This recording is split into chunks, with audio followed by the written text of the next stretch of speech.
Salut à tous et bienvenue chez les Assoiffés de Ciné.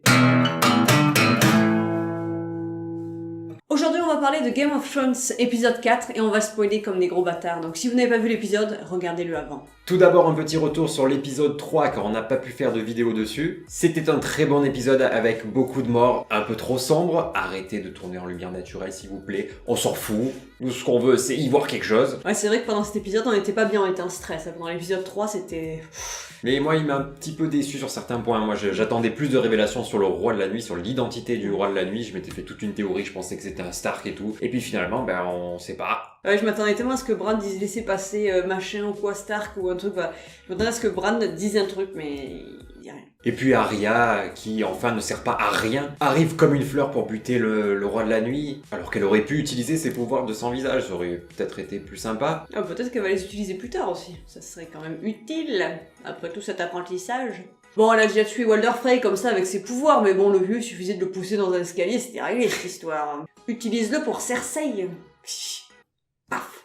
D'ailleurs, dans cet épisode 4, elle n'est pas assez félicitée, je trouve, alors qu'elle a juste sauvé l'humanité tout entière. Oui, il y a Daenerys qui lui fait juste un toast comme ça, genre « Oh, bravo! Bravo pour ton bac !» attends, Bon, en même temps, c'est un peu l'épisode où ils ont tout oublié, genre ils l'ont pas félicité comme il se doit, et ils ont même oublié leur café Starbucks sur la table. C'est rigolo. Bon, ça c'est un petit faux raccord qui n'est pas gênant. Donc, notre avis sur l'épisode 4. Eh bien, c'était une fois de plus un épisode que j'ai bien aimé, un épisode de transition, un épisode de fête aussi, qui démarre avec une cérémonie d'adieu dans la bonne humeur, un petit barbecue.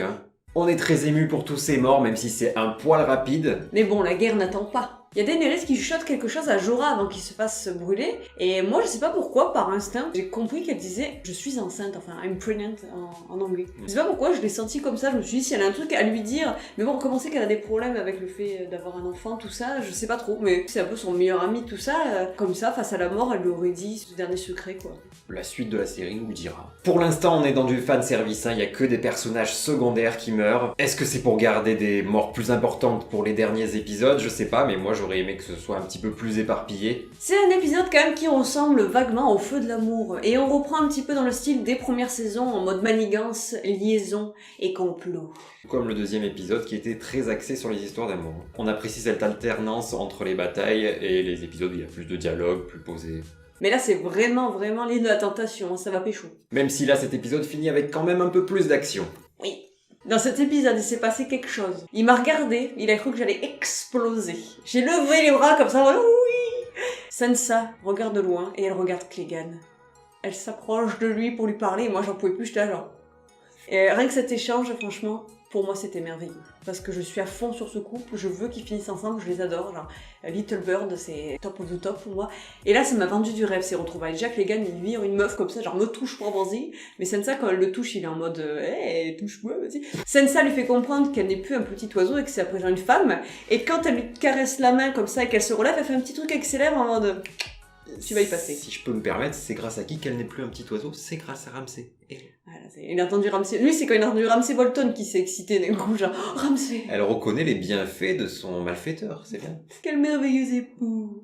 Donc Sansa a fait sourire Clegane, elle a touché Clegane et je veux qu'ils finissent ensemble, c'est tout. Moi, c'est le couple que je veux dans cette série, sinon je ne serais pas comblée. Mais là, comme il vient de se barrer, juste après, j'étais un peu déçue. En plus, c'était en train de pécho dans tous les coins, je me suis dit pourquoi pas eux? Qu'est-ce qui se passe? Bah non.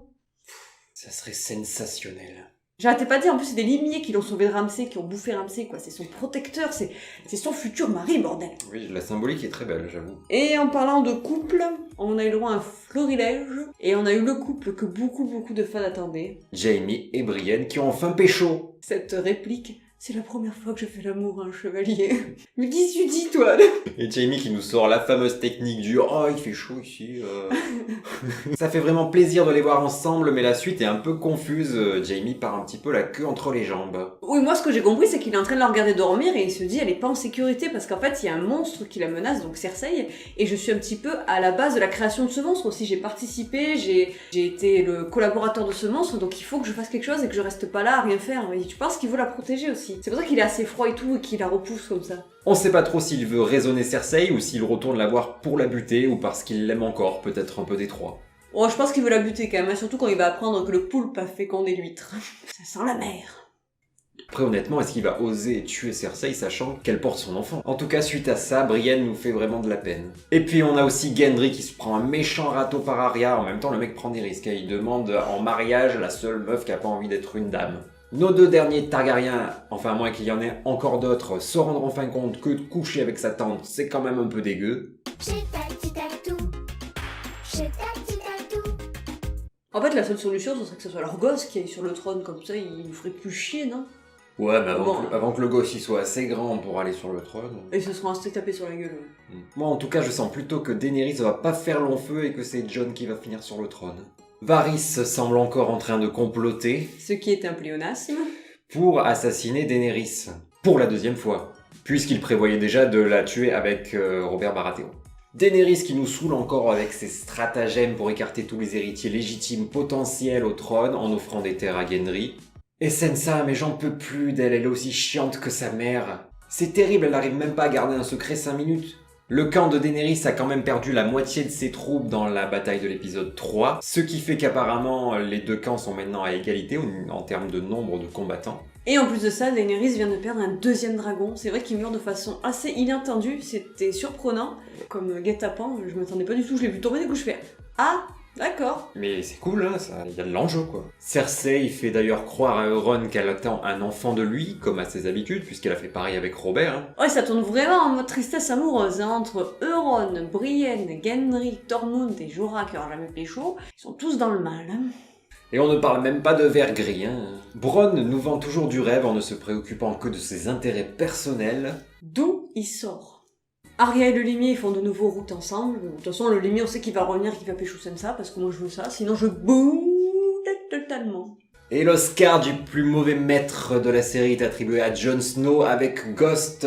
Même Ramsay s'occupait mieux de ses chiens. Non, la seule excuse, c'est qu'il a besoin d'espace sauvage. Rocket aussi, Rocket viens, on va dans la forêt. T'as besoin de nature un peu.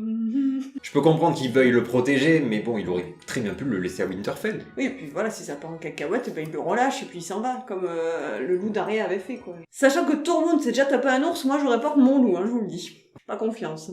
En tout cas, on a une fin d'épisode qui est bien vénère avec la mort de Missandei. J'ai cru aussi que Tyrion allait y passer. Ah, elle arrive pas à tuer ses frères, hein, que ce soit Jaime ou Tyrion, à chaque fois elle hésite comme ça et puis elle y arrive pas jusqu'au dernier moment. Hein. Il y a toujours un bon fond en elle. On verra ce que la suite nous réserve. Il reste plus que 2 épisodes, genre ça me tue. Ça me paraît très très très court pour avoir une histoire aboutie qui s'achève. Surtout quand je vois ce que l'épisode 3 a fait sur mes nerfs, j'imagine même pas le dernier, je vais m'évanouir, ça va être terrible. On va se filmer pour le dernier épisode. Oui, on va se filmer, c'est obligé. Ouais. Déjà vous aurez vu ma tête pour le limier Sansa, c'était magique, là c'était... Alors on vous rappelle qu'il y a toujours un concours, ça se passe sur Twitter et les réseaux sociaux. Voilà, on vous fait gagner cette magnifique figurine du trône de fer, donc n'hésitez pas à participer. Vous pourrez pas vous asseoir dessus, mais vous pourrez asseoir votre doigt, peut-être. Ouais, ou autre chose, mais on ne veut pas savoir. Oui, cette petite astuce ne concerne pas Varys. Si la vidéo vous a plu, n'oubliez pas de vous abonner si ce n'est pas fait, de cocher la petite cloche et de nous lâcher un pouce bleu. Sur ce, on vous fait des poutou-poutou, on se donne rendez-vous pour l'avant-dernier épisode, attention. Et enfin, Valar Morghulis.